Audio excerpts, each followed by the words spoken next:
Olá, meus amigos do Centro Espírita Amor em Deus, da cidade de Além Paraíba.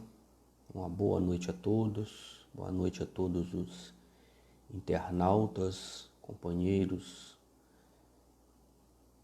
que sintonizados aqui no canal do Facebook. E vamos essa noite tecer alguns comentários, algumas reflexões sobre uma passagem, de Francisco de Assis, intitulada A Canção da Perfeita Alegria. Que Jesus possa nos abençoar. Eu agradeço a toda a diretoria, ao Levindo, que foi um instrumento que me trouxe até aqui com vocês, para que possamos aproveitar aí ao máximo este primeiro encontro, É sempre uma alegria desbravar novos locais, novos horizontes, que a tecnologia, por causa da reclusão social, está nos obrigando, de forma que vamos fazer uma pequena leitura do livro Vinho de Luz, para preparar para as nossas reflexões da noite, chamada Tranquilidade. É um comentário de Emmanuel a uma passagem de Jesus no Evangelho de João, capítulo 16, versículo 33. E diz assim: Tenho-vos dito estas coisas, para que em mim tenhais paz.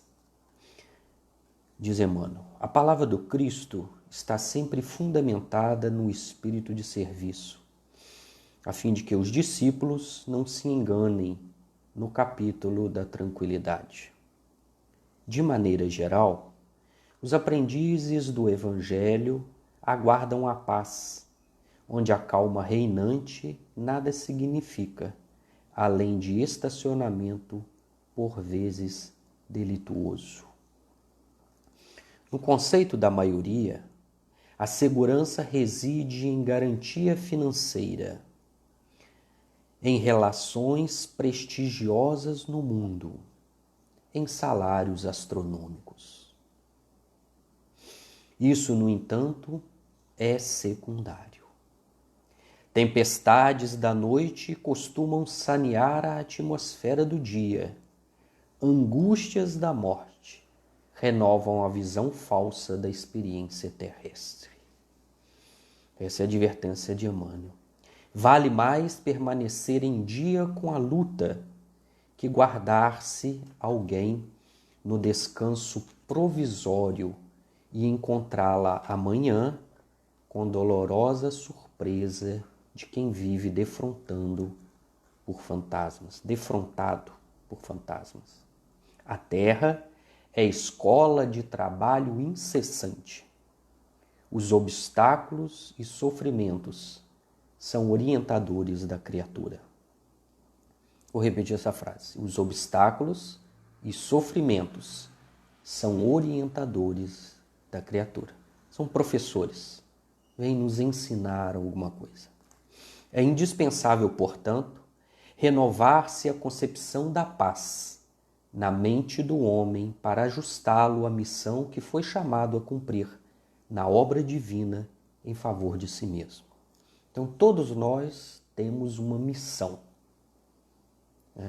em relação à tarefa divina, e é indispensável renovar a concepção da paz para que possamos dar cabo da nossa missão aqui na Terra.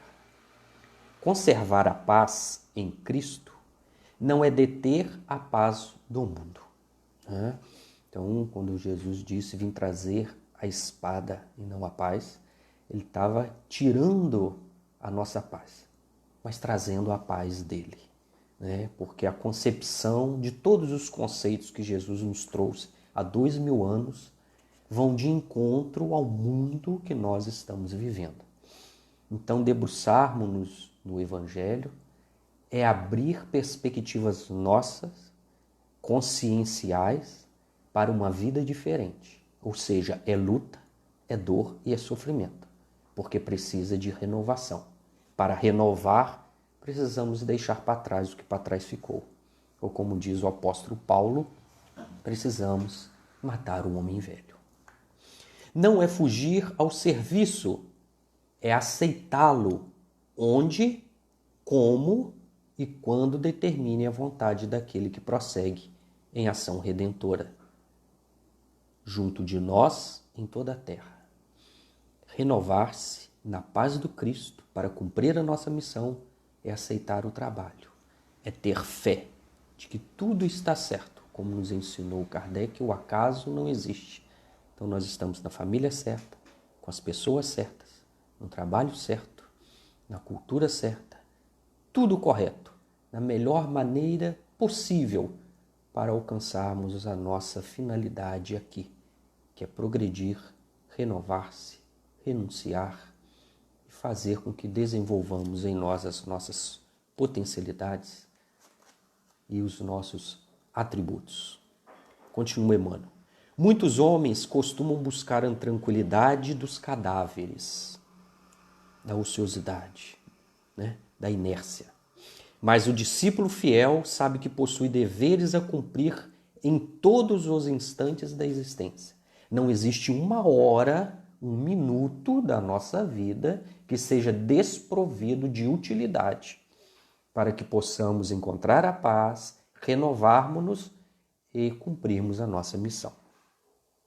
Alcançando semelhante zona de compreensão, conhece o segredo da paz em Jesus, com o máximo de lutas na terra. E o que parece contraditório. Quanto mais encontrarmos a paz, nós vamos nos defrontar com inúmeros processos de luta, de dor e do sofrimento aqui na terra. Para ele, continuam batalhas, atritos, trabalho e testemunhos no planeta. Entretanto, nenhuma situação externa lhe modifica a serenidade interior, porque atingiu o luminoso caminho da tranquilidade fundamental. Eu vou reler essa última parte, pois é a base que vai sustentar a nossa linha de raciocínio em relação à vida de Francisco e ao canto da perfeita alegria. Repetindo, nenhuma situação externa lhe modifica a serenidade interior, porque tem uma base, a base do Cristo. Porque atingiu o luminoso caminho da tranquilidade fundamental. Então, nós elevamos o nosso pensamento, fechando os nossos olhos, tranquilizando os nossos corações, amenizando a operosidade do dia a dia, respirando fundo, para buscar a inspiração dos espíritos benevolentes, de todos os trabalhadores espirituais do Centro Espírita Amor em Deus, que fortifiquem todos os trabalhadores aqui na Terra, que lá têm os seus trabalhos, que lá edificam o bem e exercem a caridade e buscam a renovação do Cristo, na paz que Ele nos oferece. Abençoa a nossa noite para que seja frutuosa e que possamos assimilar mais do que a teoria das palavras, o sentimento de Jesus na figura do seu grande discípulo Francisco. Permaneça, Senhor, em nossos corações e nos envolva hoje e por todo sempre. Então vamos começar a nossa palestra. Boa noite a todos os que chegaram. Como eu disse, o tema é Francisco de Assis, a canção da perfeita alegria. Francisco de Assis foi um dos grandes discípulos de Jesus, um dos grandes homens, uma das grandes almas, uma das que mais amou depois que Jesus deixou a face da terra. Até porque tinha uma missão diretamente definida por nosso Senhor Jesus Cristo, que é o caminho, a verdade e a vida, de renovar, de trazer novamente para os corações de todos nós a lembrança do Evangelho de Jesus, das suas palavras, que são espírito e vida, que estavam mortas nas disputas, no momento da comunidade social da terra que viviam naquele momento, né? Na Idade Média, considerado pela história a Idade das Trevas. Então Francisco nasce em Assis, no ano de 1182, e vive durante 44 anos, até 1226. Dizem os biógrafos que até o dia 4 de outubro. Por isso comemoramos o dia de Francisco de Assis aqui na Terra. Mas o que é mais importante do que além das datas é lembrar que Francisco de Assis nasceu num mundo conturbado, né? Que a sua missão de trazer a paz, de despertar a paz dentro dos nossos corações, foi de muita luta, foi de muitas dores, foi de muita superação interior, foi de uma comunhão plena com Jesus e com os espíritos destacados por Jesus para auxiliar a sua tarefa aqui na terra. Porque ele é aquele que colocou a mão na charrua e não olhou para trás. Porque ele nasceu num momento de guerra.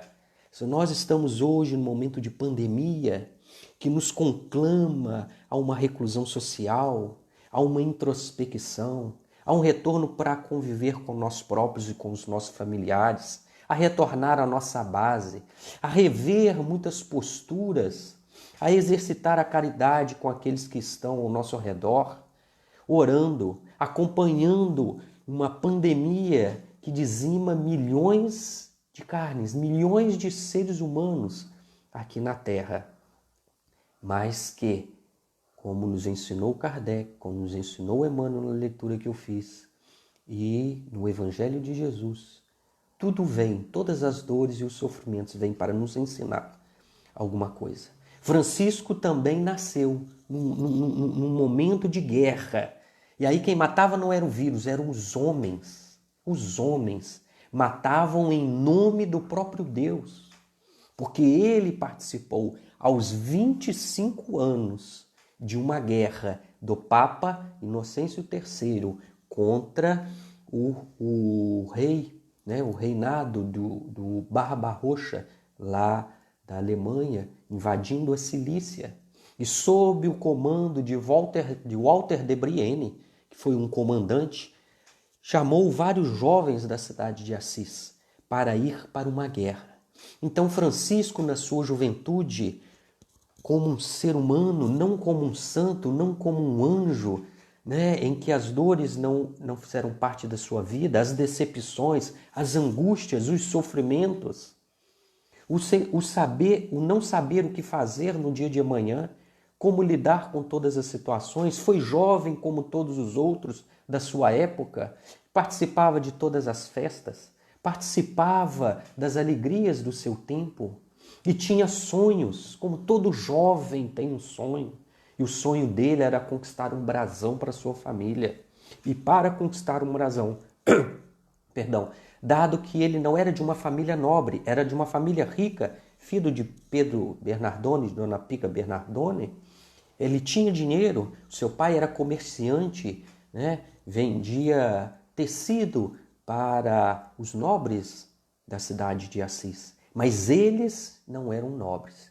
Então a forma de conquistar um brasão, a nobreza que faltava para Francisco e a sua família, era participando de uma guerra.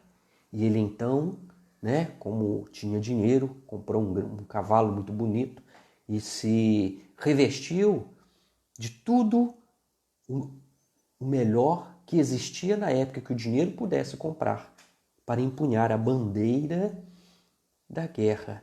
Então ele foi com o objetivo, o que se faz na guerra? Mata-se o semelhante. Subjuga-se o irmão ou uma comunidade inteira com um objetivo que era defender a igreja da época. E foi então na cidade de Spoleto que ele tem um contato direto com uma voz que diz assim: Francisco, para onde você vai? E ele então responde com a genuidade da pureza dos seus sentimentos: vou para a guerra defender o Papa. E a voz questiona: mas Francisco, quem pode mais? O Senhor ou o escravo?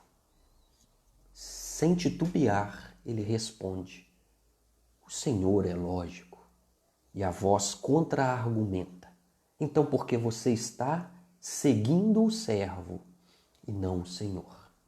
E aí vem o divisor de águas da vida de Francisco. A coragem que ele teve e que muitas vezes ainda nos falta, porque não temos a certeza, a união plena, a fé, a sintonia fina com a espiritualidade, com Jesus, nosso governador, nosso modelo, o nosso guia, com os conceitos dos 15 princípios básicos que a doutrina nos traz, da imortalidade da alma, da reencarnação, da pluralidade dos mundos habitados e de todos os outros demais. Ele questiona: que queres que eu faça? Assim como questionou Saulo, né? Na estrada de Damasco, assim no deserto, assim como questionou Maria ao conversar com o anjo anunciando o nascimento de Jesus: eis a serva, o que queres que eu faça? Esse é o primeiro ensinamento que Francisco traz para nós. Nós estamos diante da vida para questionar: o que queres, Senhor, que eu faça? Que desejes que eu seja de instrumento? Que trabalhos me competem? Que atividades preciso realizar para cumprir a minha missão? Para, enfim, alcançar a paz, que nenhum ladrão rouba, que a ferrugem não corrói, que as traças não consomem. Temos que questionar, porque quem criou o universo foi Deus. E Jesus é o Espírito mais perfeito que Deus nos ofereceu aqui na Terra, na nossa atual situação, para servir de modelo e de guia, de referência. Por isso que Jesus sempre fez o convite, como falou para ele. Ele questionou, ele se predispôs. Ele falou: volta para Assis e tudo te será esclarecido. Olha, interessante, eu vou falar mais uma vez para destacar que ele tinha 25 anos, estava na flor da sua juventude. Foi atrás de um desejo profundo, que era participar de uma guerra para alcançar um galardão, que era um brasão de nobreza para sua família. Muitos de nós já fomos, muitos de nós seremos ainda numa próxima reencarnação. Por isso o pensamento tem que ser amplo, jovem, ardoroso, com os desejos, os sonhos, com o mundo para ser conquistado. Qual não foi a frustração na alma de Francisco, quando a meio do caminho, a consciência, através da espiritualidade desta voz, despertou na sua alma, convocando-o para retornar, recomeçar, repensar, replanejar, ressignificar a sua vida. Este não era um caminho apropriado. Ele poderia continuar, mas ele resolveu aceitar a proposta, o convite, e retornou sem saber o que ia fazer. Quais seriam os seus dias? Porque quando ele voltou para Assis, quando entrou na cidade, com certeza diante de muitos olhares, ele foi tido como um covarde, porque abandonou a empreitada de uma guerra para defender a comunidade em nome do Papa, que era o representante de Deus na face da terra, segundo a religião dominante católica apostólica romana. Ele enfrentou, ele retornou. Quando ele entrou em Assis, não entrou o São Francisco. apenas o jovem desiludido por este embate que ele teve com a própria consciência e com a determinação de renovar a sua vida sem saber o que fazer. Nós estamos num processo que muito nos questionamos: o que será o amanhã? Como será o retorno à nossa vida? Ninguém sabe. Quando será? Ninguém sabe. Será como antes? Ninguém sabe.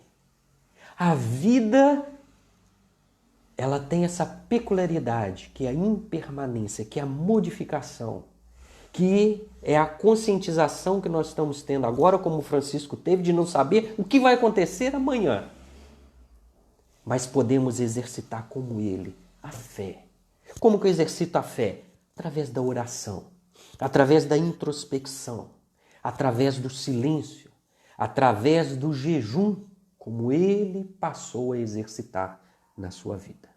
Então, como eu disse, quando ele voltou, não voltou o São Francisco, voltou um jovem determinado a uma vida nova, sem saber o que era. Aos 25 anos, eu estou com 49 e às vezes titubeio. Não sei ainda o que é a vida. Não sei ainda quais são, dentro da estrutura íntima, o que eu devo fazer. E muitas vezes faço aquilo que eu não quero, como nos ensinou Paulo. O mal que eu não quero, eu faço. O bem que eu quero, este ainda não faço. E por que isso é importante? Porque a juventude muitas vezes é deixada de lado nas nossas vidas, no movimento espírita. E olha que nós estamos falando de um jovem de 25. Jesus começou a sua tarefa aos 30, jovem. E à medida que o tempo passa e que nós temos e ganhamos mais tempo de vida na carne, a nossa longevidade aumenta, mais jovem fica Jesus. Porque se 30 anos já foi velho no passado, hoje em dia, não. Hoje em dia é jovem. Assim como foi Célia Lúcius, no romance de psicografia de Francisco Cândido Xavier, pelo Espírito Emmanuel. 17 anos foi expulsa do lar. Passou pelas dores, pelos sofrimentos, titubeando, sem saber o que fazer. Mas dentro de si, eles todos encontraram a certeza de que tudo está certo na vida, de que nada é por acaso, que tudo nos ensina, que tudo vem como uma bênção para que possamos renovarmos-nos intimamente. Porque com a base interna, em sintonia com a espiritualidade, com os anjos protetores, com os espíritos que secundam o trabalho de Jesus na face da terra e da própria divindade, nada há de nos atemorizar. E aí, Francisco, deste momento, até o momento que ele vai para a praça de Santa Maria Maior, e ele despoja-se de todos os seus bens, de forma simbólica, de forma real, né? E entrega na mão de seu pai, dizendo: a partir de hoje, ou até o dia de hoje, eu chamava pai a Pedro Bernardone, dirigia os meus passos, meus pensamentos a ti, mas a partir de hoje, chamarei de pai aquele que está nos céus. Então, ele abre uma perspectiva, renovando-se intimamente, abrindo mão da sua família, dos seus amigos, do seu lar, do seu conforto, de tudo aquilo que ele havia vivenciado até aquele momento, em prol de um mundo completamente novo, que ele ignorava o que seria o dia de manhã, não sabia nem para onde ir, não tinha um planejamento, mas tinha o seu coração completamente entregue. E isso, desde que ele voltou de Spoleto até este momento de entrega total, foram mais ou menos 3 anos. A nos mostrar que a renovação, principalmente a renovação íntima, não se dá de um dia para o outro. Nós não vamos dormir como somos e acordaremos santos e acordaremos espíritos esclarecidos, evoluídos. Não, a conquista ela é vagarosa, ela é passo a passo, ela é dia a dia, ela é pensamento a pensamento, ela é hora a hora. São nos embates das dores que não podemos nos furtar e entendê-las e aceitá-las e degustá-las no nosso íntimo é que há de trazer a paz que nós precisamos, que Francisco encontrou. Então foram 3 anos. Saulo, do momento em que ele encontra com Jesus na estrada de Damasco, até quando ele começa a pregar na ilha junto com seu amigo Ananias. Foram mais ou menos 10 anos, nos ensinando que a renovação precisa de perseverança. Não foi por outro motivo que Jesus disse que aquele que perseverar até ao fim, a finalidade dos seus objetivos de uma vida, de um ciclo, será salvo,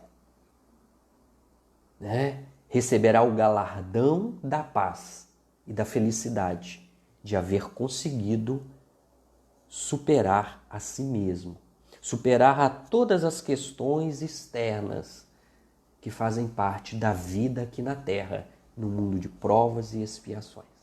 E assim que ele saiu, ele se embrenhou numa mata, como eu disse, sem saber para onde ir, o que iria comer, onde iria dormir. E então ele cantarolava. E aconteceu com ele o que é comum no mundo em que vivemos hoje. Ele foi assaltado. Ladrões existiam naquela época também. E questiona: quem és tu? Ele falava: eu sou arauto do grande rei. Porque ele entregou a sua vida à espiritualidade, a Deus, a Jesus. E eles então buscaram nele alguma coisa de poder, de valor material. E não o encontrando, porque ele só estava com uma pequena túnica que o bispo Dom Guido ofereceu para ele. Eles então, raivosos, bateram nele, o jogaram dentro de um buraco com neve. E ele então começa a cantar. Se esforça para sair do buraco e diz: eu sou arauto do grande rei.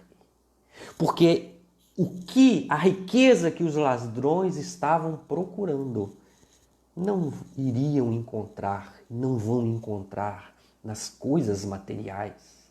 A fortaleza e a riqueza de Francisco estava no seu interior, sedimentado pelo esforço das orações, do jejum.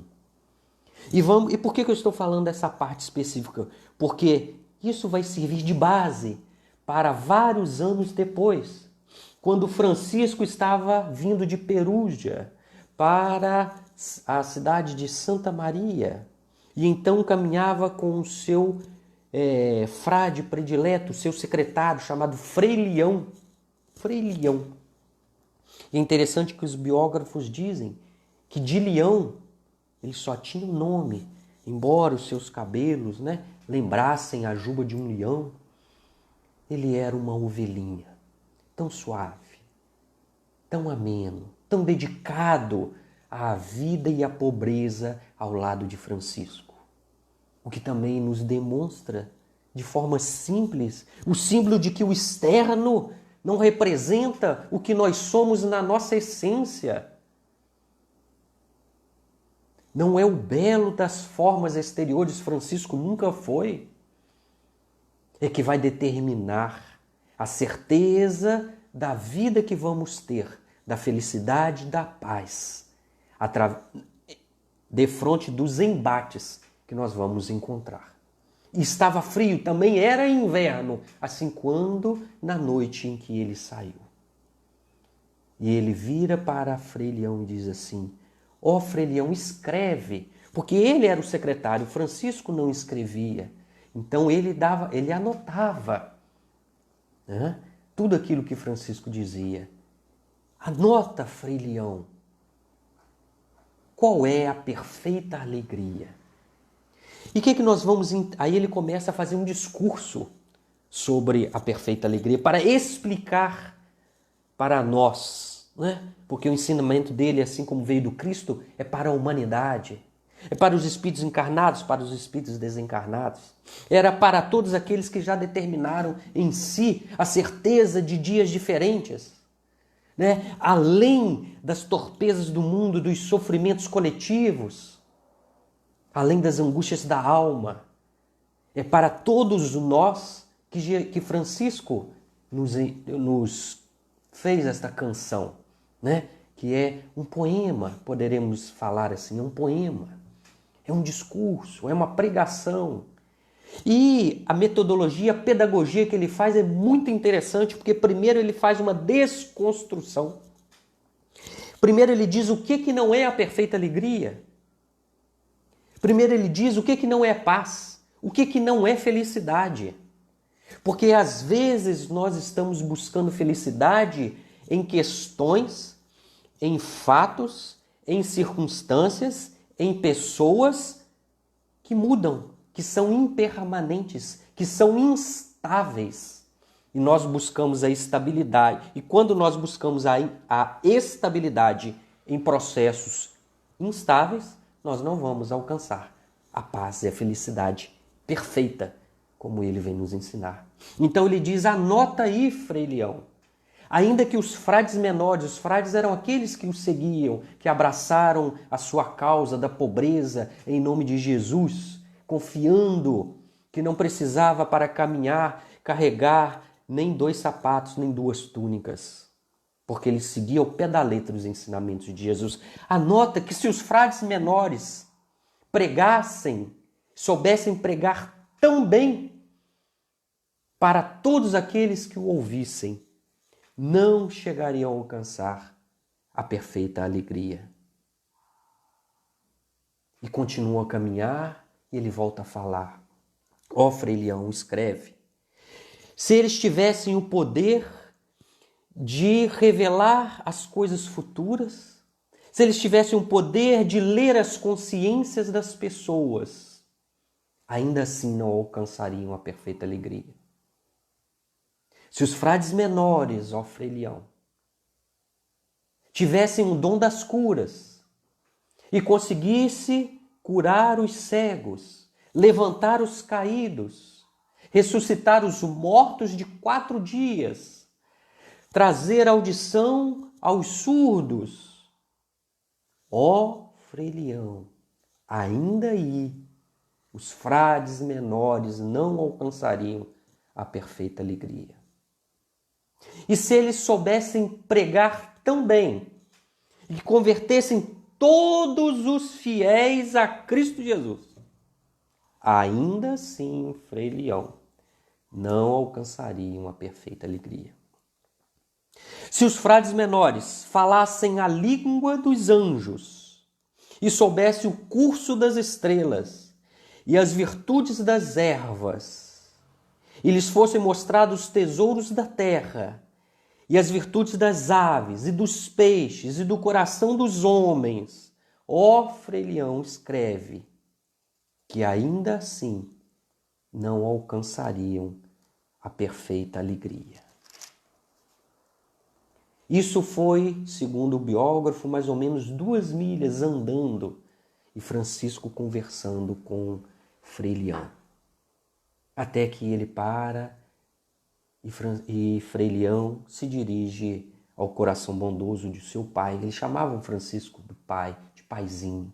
Meu paizinho, onde nós iremos encontrar a perfeita alegria? E aí Francisco faz como Jesus, conta uma história. Vamos imaginar que estamos caminhando nesse frio, estamos com fome, e à noite nós chegamos na cidade de Santa Maria. E vamos a uma hospedaria e batemos. Vem o meu irmão porteiro e pergunta, quem és? E nós falamos quem somos. E pedimos socorro por aquela noite, para nos acolher do frio e uma sopa para saciar a fome. E o irmão porteiro diz assim, não acredito. Vocês são 2 patifes, ladrões que estão roubando pessoas durante o caminho. Vocês não entrarão aqui. E fecha a porta na nossa face. Escreve Frei Leão. Se a gente entender que ele está sendo instrumento da próprio Deus, que desconhece quem sou eu e quem é você. Se nós recebermos todas essas ofensas em paz no coração, escreve, que aí está a perfeita alegria. E se a gente ficar o dia inteiro até a noite, no frio, e entre lágrimas insistirmos novamente com o irmão hospedeiro, por amor a Cristo, dai-nos pousada por uma noite.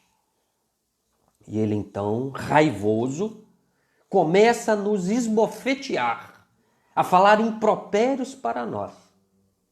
E tudo isso a gente suporta calmamente, relembrando dos sofrimentos do Cristo bendito. Ó, Frei Leão, escreve que aí nisso se encontra a perfeita alegria. E depois ele sai da hospedaria e diz: dirija-te ao Hospital dos Crucíferos, porque aqui vocês não terão morada. E como um pedaço de pau cheio de nó, ele nos pega pelo capuz, ele nos bate impiedosamente e nos joga na neve. E se tudo isso nós suportarmos, ó Frei Leão, com paz no coração, relembrando nos sofrimentos do Cristo bendito, em nome dele que nós servimos, ó Frei Leão, escreve que aí nisso se encontra uma perfeita alegria. Veja o que ele, fazendo um parênteses aqui, ele ensina para Frei Leão aquilo que ele já havia passado na sua primeira noite, quando ele começou a empreitada da sua vida. Então, ele vivenciou. Por isso que a palavra dele tinha espírito e vida. Por isso que até hoje nós sentimos a essência do que ele falou para nós. Porque ele vivenciou, ele passou por isso. Ele foi assaltado, foi esbofeteado, foi jogado na neve, foi revirado impiedosamente. E ele sorriu e ele cantou: eu sou o arauto do grande rei. E então ele vira para Frei Leão e diz: agora, Frei Leão, ouve a conclusão de todos os bens provindos de Deus. E aqueles que ele disse anteriormente: o dom da profecia, o dom da oratória, o dom da cura, o dom da revelação, o dom da profecia, o dom do convencimento. Tudo isto, Frei Leão, nós não podemos nos gloriar, porque não são nossos, são atributos da divindade que se utiliza de nós enquanto meios para fazer a vontade que é dele, para confundir os orgulhosos e para nos dar instrumentos de melhorar a nós próprios, renovando-nos intimamente, deixando de lado as torpezas do orgulho, da vaidade, do egoísmo. Agora, nas cruzes e nas tribulações da vida, nas dores, nos sofrimentos, nas angústias, ó Frei Leão, quando suportadas de forma paciente, quando suportada de forma benevolente, compreendendo de que são instrumentos que a vida tem para nos oferecer o galardão da bem-aventurança. Nessas dores que são nossas, nós podemos nos glorificar. Por quê? Porque nós superamos, porque nós vencemos a nós mesmos. E termina com uma explicação de Paulo, tá? Na carta aos Gálatas, capítulo 6, versículo 14. Por isso diz o apóstolo: longe de mim, pois, gloriar-me, a não ser na cruz de nosso Senhor Jesus Cristo. Né? E aí termina esta canção. que foi a canção escolhida para compartilhar com vocês nesta noite, nesta oportunidade que nós temos. Porque isso toca, embora tenha sido dito há tanto tempo atrás, ainda hoje é atual, é presente. Nós podemos extrair tantos conhecimentos se fizermos como fazemos com os ensinamentos de Jesus, debruçando o tempo, elevando os nossos sentimentos para compreender nas entrelinhas o que Francisco estava querendo dizer. E aí, quando ele fala que se nós soubéssemos pregar, se nós soubéssemos todas as línguas, se nós tivéssemos em última instância uma mente e uma inteligência privilegiada, se soubéssemos pregar a converter todas as pessoas. Ele não falou que isso não é bom. Ele não falou que isso não deve ser conquistado. Mas ele disse que isto não é o objetivo da vida. Isto não é a perfeita alegria. Como nos ensina o Evangelho, a alegria não está nos atos em si, mas a alegria está nas consequências dos nossos atos. E as consequências dos nossos atos demandam tempo para nós, assim como uma semente que nós plantamos, e ela vai brotar. Vai brotar de acordo com a qualidade do que plantamos. Plantamos banana, colhemos banana. Plantamos vento, colhemos tempestade. Então, a capacidade da intelectualidade, ela tem até um senão. Tem uma leitura no Evangelho segundo o Espiritismo que diz a missão do homem inteligente na Terra, e não é fácil. Porque a inteligência, a facilidade da oratória, da linha de raciocínio, da compreensão, do convencimento, pode nos levar à soberba. A gente achar que somos melhores do que os outros, pelo simples fato de que nós conhecemos a nível intelectual, a nível cerebral. Embora ainda não deixemos escoar para os nossos corações, que é os sentimentos, para depois extravasar pelas nossas palavras, pelas nossas ações. Este é o nosso objetivo. E não foi por outro motivo que Francisco, durante sua vida, teve dificuldades com os intelectuais. Por isso que ele não deixava os seus frades menores ler, senão a Bíblia. Que aqueles responsáveis pela interpretação do Evangelho que o fizessem. A vida era de pobreza, a vida era de renúncia, era de disciplina e de seguir ao pé da letra tudo aquilo que Jesus nos ensinou. Paulo de Tarso diz que o conhecimento e a inteligência infla, mas não é a essência. E Jesus teve a oportunidade de dizer, só para corroborar isto, que Francisco vem nos ensinar. Bendito Senhor, que revelaste todas as coisas aos pequeninos e a escondeste da intelectualidade, daqueles que sabem, daqueles que conhecem. Jesus foi outro que poderia levantar, deixar teorias imensas, mas resolveu inscrever em nossos corações pelo sentimento, porque não deixou uma palavra escrita. O livro é importante, mas o livro é um papel cheio de letras. Se nós não lemos, se nós não sentimos, se as palavras do livro não renovam a nossa vida, é apenas um papel que pode não significar muita coisa. Agora, se entramos dentro do sentimento, dentro do magnetismo, pela nossa capacidade de sentimento sutil, desenvolvida pela telecinesia, desenvolvida quando nós abrimos o nosso coração e quando nós buscamos a essência do que foi escrito, aí sim, nós começamos a entender efetivamente o Evangelho de Jesus. Nós conseguimos entender a simplicidade e a humildade de Francisco de Assis. Nós começamos a entender a pureza do seu coração. Mas muitas vezes, até enquanto movimento espírita, não enquanto doutrina que secunda as nossas vidas, mas enquanto movimento espírita, a gente acha que nós somos melhores do que aqueles que não sabem todo o conhecimento, todas as obras, toda a ciência, toda a filosofia que nos é oferecido para o nosso melhoramento.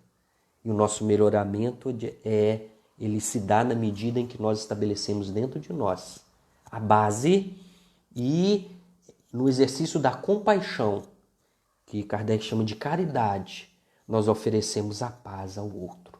Nós estendemos a mão, nós fazemos o convite para enxugar uma lágrima, para levantar um caído, para sustentar aqueles que desbravam, que trabalham e que operam, que são cooperadores e colaboradores de Jesus Cristo no nosso mundo em que vivemos. E ele diz assim, ainda que convertêssemos todos os fiéis a Cristo Jesus. E Kardec é muito claro ao dizer que o Espiritismo não é uma doutrina que busca fazer prosélitos, ou seja, seguidores. Doutrina espírita é uma questão de qualidade, não de quantidade. Somos, segundo o último censo, 2 a 2,5% da população brasileira, quase 0,5% da mundial. Mas é uma doutrina de qualidade. Porque em cada coração que se dedica a estudar, a sentir e a praticar, como eu aprendi na minha infância, né? A gente entra na doutrina. Depois a doutrina entra em nossos corações. No final, né? No amadurecimento, a doutrina espírita sai da gente através das palavras, das atitudes e dos pensamentos. Não é converter, não é a quantidade de pessoas que frequentam o centro, que fazem parte dos nossos estudos. E vamos fazer uma ilação bem interessante aqui. Vamos imaginar que conseguíssemos converter todo o Brasil. Vamos passar a partir do Brasil.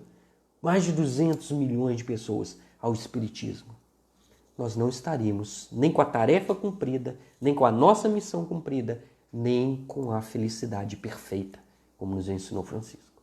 Mas se depois, com muito trabalho, ardorosamente, nós convertêssemos todas as Américas, depois a Europa, depois o mundo inteiro, mais de 7,5 bilhões de espíritos, todos eles espíritas, nós não teríamos cumprido a nossa missão.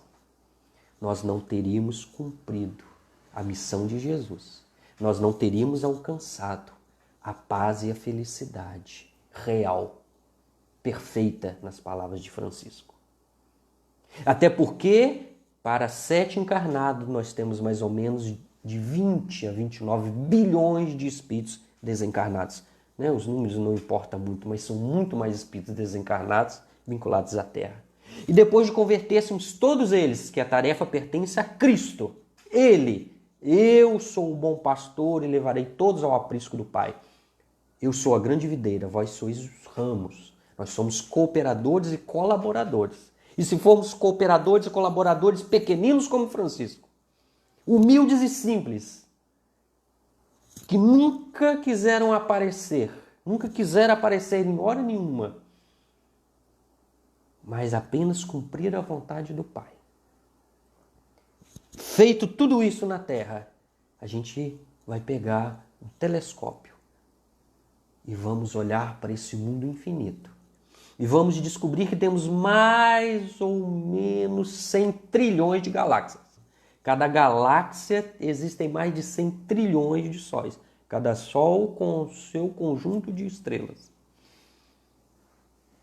Existe tanto planeta no universo conhecido que diz a ciência que é um número maior do que a quantidade de grãos de areia que existe na Terra.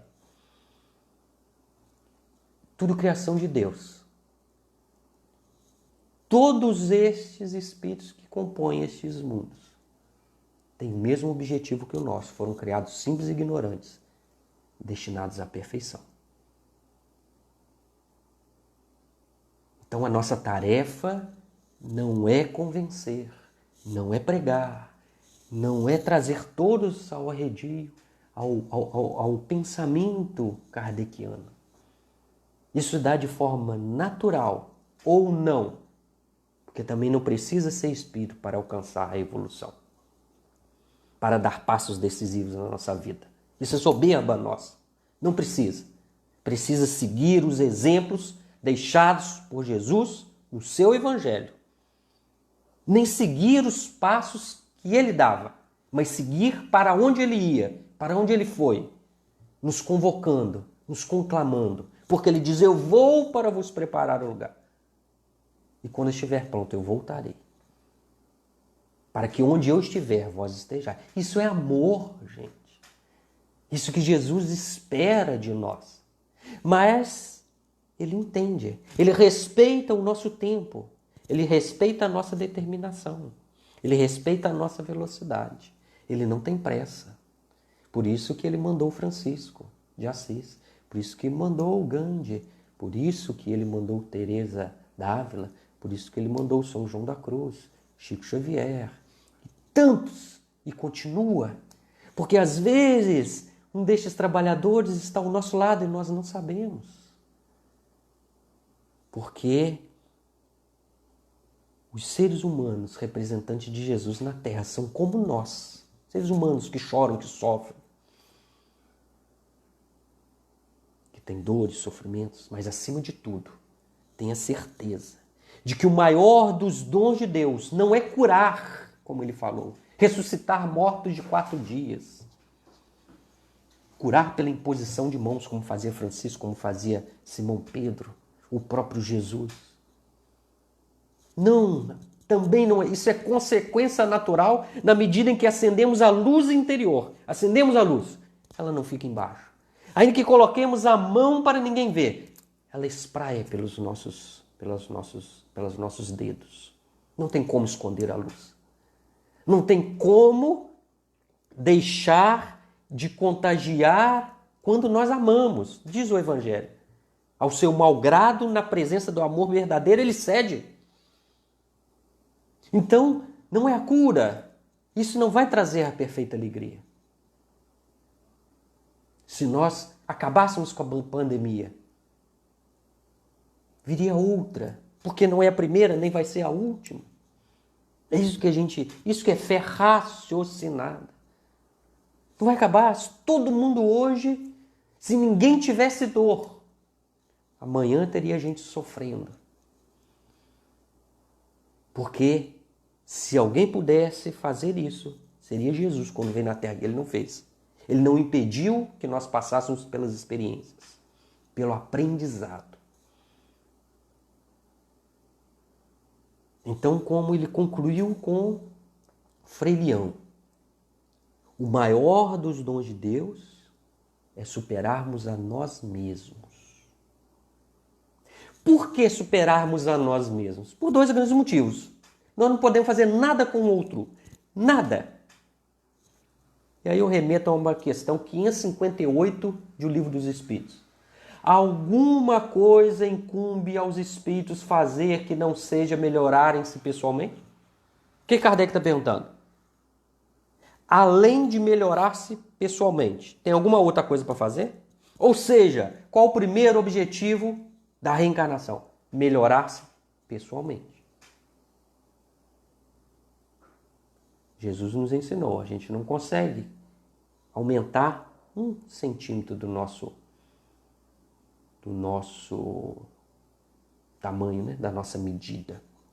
Nós não conseguimos mudar a natureza. Mas dentro de nós, onde está o reino de Deus, como disse vovó, que é uma terra que ninguém pisa, nós podemos. É o único lugar que nós temos capacidade de efetivamente mudar alguma coisa. Agora, tem de querer. Porque se eu não quero, nem Deus ajuda. Ele espera, ele aguarda. Ele não tem pressa. Ele tem a eternidade. Não existe tempo para Deus. Tempo somos nós. Que no não entender e no mau uso livre-arbítrio, inventamos o mal. Porque Deus não criou o mal. E aí a gente cria sentimentos de culpa, de remorso, e entramos num processo de desequilíbrio. E aí eu vou citar Hipócrates, que dizia assim: a doença surge na nossa vida quando nós perdemos a medida do belo que existe em nós. Isso é que é poesia. Nós ficamos doentes na medida que perdemos a medida do belo que existe em nós. Nós perdemos a harmonia com o Pai, com a paz, com Cristo, com a divindade, com a natureza. Aí a gente adoece. Então, nós temos que querer, como diz Leon Denis, querer, saber e amar. E nós podemos, na nossa vida, fazer o que quisermos. Porque essas dores são nossas, porque Deus não impõe nem a pandemia, nem nenhuma doença, nem nenhuma dor nos nossos corações. Fomos nós que determinamos. Porque nós saímos dessa lei de equilíbrio e a dor é um meio de equilíbrio da nossa própria consciência. Por isso que o maior dos dons é vencer a nós próprios, nas dores que eu mesmo causei, que eu mesmo cultivei, que eu mesmo plantei. E que eu não preciso sofrer, porque disse Pedro que o amor cobre a multidão de pecados, mas amar é esquecer de si. Todas as virtudes são boas, diz o Livro dos Espíritos. Mas qual seria a maior de todas as virtudes? O esquecimento pessoal. O que fez Francisco, o de Assis e o Chico. Para ficar só nos dois exemplos. Esquecer de si em prol da felicidade do outro. Porque na medida em que a gente dedica ao outro, tempo ao outro, dor para curar o outro, a gente esquece das nossas dores. Elas passam, elas amenizam. É uma questão de lógica. Nós agregamos espíritos bondosos, benevolentes, amigos que nos auxiliam para auxiliar aqueles que eles amam. E aí, esquecendo de si, nós vencemos o ego.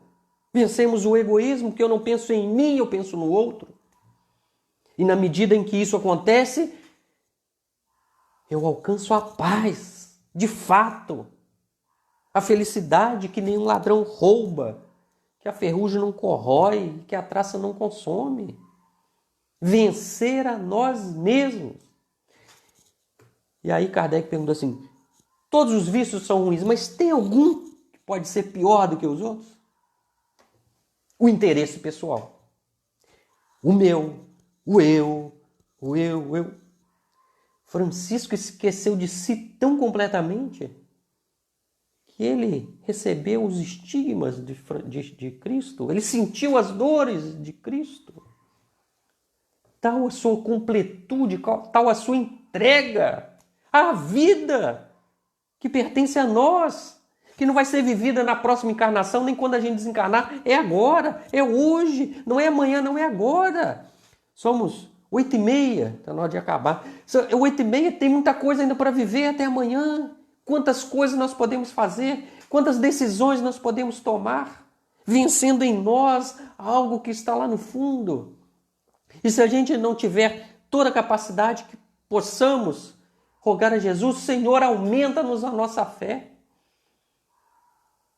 Me ajude a crer, a ter certeza de que tudo que eu estudo na doutrina espírita, de todo o seu evangelho, de todas as pessoas que materializaram o seu evangelho, que materializaram o amor, é verdade.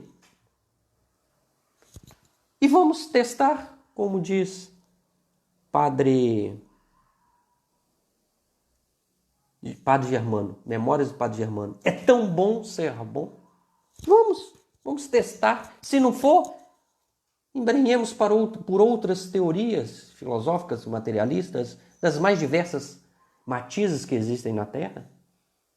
Agora, se estamos abraçados, se nós estamos aqui dedicados a ouvir uma linha de raciocínio dessa doutrina bendita, consoladora, que vem sendo a rima das nossas vidas, que possamos aproveitar ao máximo, meus irmãos. E que Francisco nos inspire. E que Francisco derrame sobre todos nós aqui nesta noite, enchendo nosso coração de paz, de amor, de sabedoria, de coragem, de perseverança, porque estamos dando passos decisivos dentro de nós e haveremos de vencer a nós mesmos, a nossa iniquidade, porque somos uma alma imortal. Que aproveitemos ao máximo esta oportunidade e que tudo aquilo que a espiritualidade, que a vida me conceder, no tocante às dores e aos sofrimentos, possam ser grandes professores que venham renovar o nosso íntimo. Nos abençoe e nos proteja, Senhor, e despeça-nos na Tua paz, permanecendo em nossos corações hoje e por todo sempre. Meus queridos irmãos, mais uma vez, muito obrigado. Muita paz.